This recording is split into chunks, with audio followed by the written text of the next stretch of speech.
আমাকে মেরে ফেলার উদ্দেশ্যে এরা হামলা করেছিল, অ্যাটেম্প টু মার্ডার। পুলিশের গাড়ি সামনে পেছনে, অথচ গাড়িতে আমার উপরে হামলা করে আমার গাড়ির কাঁচ ভেঙে দেয়, আমার পেছনে এই জায়গায় লাগে। আমার সাথে 6-7 জন যারা ছিল তারা প্রায় 6 জন আহত।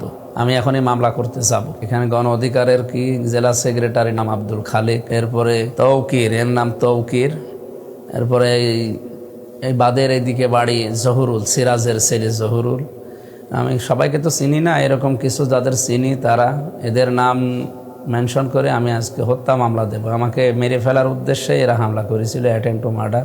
আসসালামু আলাইকুম রহমতুল্লাহ। প্রিয় দেশবাসী, আজকে 15ই আগস্ট 2026 আমি সারাদিন কুষ্টিয়া বিশ্ববিদ্যালয়, ইসলামী বিশ্ববিদ্যালয়ের আশপাশ নিয়ে প্রায় হরিনারায়ণপুরের 9টা ওয়ার্ডে বিভিন্ন মানুষের খোঁজখবর নিয়েছি। সেখানে তাদের সমস্যাগুলো শুনেছি এবং সমাধান করার জন্য আমি চেষ্টা চালাবো বলেছি। সন্ধ্যা 6:30টার দিকে আমি ওখান থেকে আসি।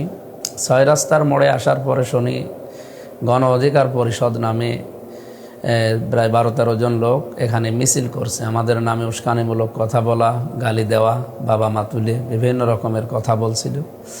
আমি প্রথমে এসে থানায় ঢুকে থানাতে ওসি সাহেবকে, সেকেন্ড ওসিকে নিয়ে আমার গাড়ির সামনে পেছনে ওনাদেরকে সাথে নিয়ে আসলাম। 6 রাস্তার মোড়ে আসতে আসতেই পুলিশের গাড়ি সামনে পেছনে, অথচ গাড়িতে আমার উপরে হামলা করে আমার গাড়ির কাঁচ ভেঙে দেয়, আমার পেছনে এই জায়গায় লাগে। আমার সাথে 6-7 জন যারা ছিল তারা প্রায় 6 জন আহত। তারা এখন হাসপাতালে আছে, সবাই ভর্তি আছে। আমি এই ভিডিও কলে দেখলাম। আর আমার চাচা ছিল, চাচাতো চাচা, ওর পায়ে আঘাত লেগেছে, পা দিয়ে রক্ত ঝরছিল, ওটা মনে হয় এখন ব্যান্ডেজ করে দিয়েছে। বাকি তাৎক্ষণিক জেলা জামাত মনে হয় বিক্ষোভ মিছিল বের করার কথা বলছিল। পুলিশের ভূমিকা আমি সেরকম পাইনি, পুলিশ নীরব ভূমিকায় ছিল। আমি ঘটনা ঘটার প্রায় আধা ঘন্টা 25 মিনিট আগে হয়তো এসপিকে, ডিসিকে কল দিয়েছিলাম। ওনারা প্রায় 5-6 বার করে, এক একজনকে আমি 5 বার করে, এসপিকে 2-3 বার করে কল দিয়েছি, ডিসিকে ধরে নাই কেউ। ওনারা পরবর্তীতে ঘটনা ঘটার পরে ব্যাক করলো, বলছে আমরা একটা মিটিংয়ে ছিলাম।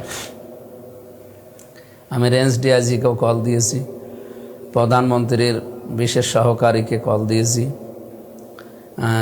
আমার আমির জামাতকে জানিয়েছি। ওনারা ঘটনা শোনার পরে এটা পূর্ব পরিকল্পিত এবং এটা নেককারজনক ঘটনা। অবশ্যই এর পেছনে কারা কাজ করছে এটা আমরা জানি। যারা দেশকে অস্থিতিশীল করার জন্য চেষ্টায় আছেন, এর পরিণতি কিন্তু ভালো হবে না আপনাদের। আমি মামলা করব এখন। আমি খাবার শেষ করে লোকজন নিয়ে আমি মামলা করব। এদের কয়েকজনেরকে তো আমি সামনাসামনি দেখেছি, যারা ইট মেরেছে, যারা আমার গাড়ির সামনে কাঁচ ভেঙেছে, আমি এদের দেখেছি। এখানে গণ অধিকারের জেলা সেক্রেটারি নাকি যেন নাম আব্দুল খালেক, এরপরে তৌকির, এর নাম তৌকির, এরপরে এই বাদের এইদিকে বাড়ি জহুরুল, সিরাজের ছেলে জহুরুল। আমি সবাইকে তো চিনি না, এরকম কিছু যাদের চিনি তারা এদের নাম মেনশন করে আমি আজকে হত্যা মামলা দেব। আমাকে মেরে ফেলার উদ্দেশ্যে এরা হামলা করেছিল, অ্যাটেম্প টু মার্ডার। আমার মাথার দিকে যে আঘাতটা আসে ওইটা আমি কায়েত হওয়ার কারণে লাগে না, আমার কাঁচ ভেঙে গেছে। আমার গাড়ির গ্লাস সামনে পেছনে, এরপর লুকিং গ্লাস সবগুলো ভাঙা। ড্রাইভার ওখানে নেমে সেভ করতে যায়, আমি তখন গাড়ি ড্রাইভ করে নিয়ে চলে আসি। এরপরে মারামারি শুরু হয়। আমি এটা প্রশাসনের কাছে, দেশের যারা দায়িত্বে আছেন তাদের কাছে এই মামলার ভার তো দেব, মামলা তো করব এবং এর সুষ্ঠু বিচার দাবি করছি। এভাবে চললে আপনারাও নিরাপদে থাকতে পারবেন না। সবাই দোয়া করেন আমাদের জন্যে। আমরা নিরাপদের শহর চাই কুষ্টিয়াকে। যারা ইন্ধন দিচ্ছেন এর পেছনে তারা সাবধান হয়ে যান।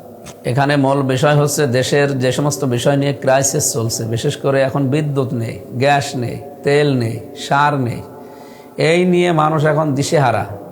দ্রব্যমূল্যের ঊর্ধ্বগতি চলছে, চারিদিকে হাহাকার লেগে গেছে প্রায়। আমার মনে হয় অনেককে দিয়ে পরিকল্পিতভাবেও এটা ধামাচাপা দেওয়ার জন্য বিভিন্ন ইস্যু সামনে নিয়ে আসতে পারে।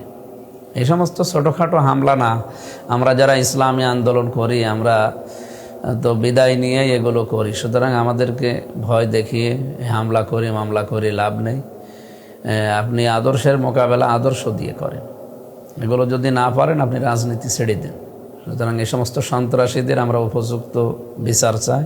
আমি এখনই মামলা করতে যাব। অ্যাটেন্ড টু মার্ডার এবং আমার গাড়ি ভাঙচুর করা, আমার 6 জন কর্মীকে আহত করা, আমাকে মেরে ফেলার উদ্দেশ্যে যারা এগুলো করেছেন তাদের নামে মামলা দেব। আসসালামু আলাইকুম। প্রবাসীর সিটিতে চলছে বহুল আলোচিত ফ্রি ফ্ল্যাট অফার, অর্থাৎ আপনি যে টাকা দিয়ে এখন ফ্ল্যাট কিনবেন 5 বছর পর সেই সম্পূর্ণ টাকা ফেরত পাবেন, আর সেই সাথে পাচ্ছেন একটি ফ্ল্যাট একদম ফ্রি। অফারটি সীমিত সময়ের জন্য, তাই দ্রুত যোগাযোগ করুন স্ক্রিনে দেওয়া নাম্বারে।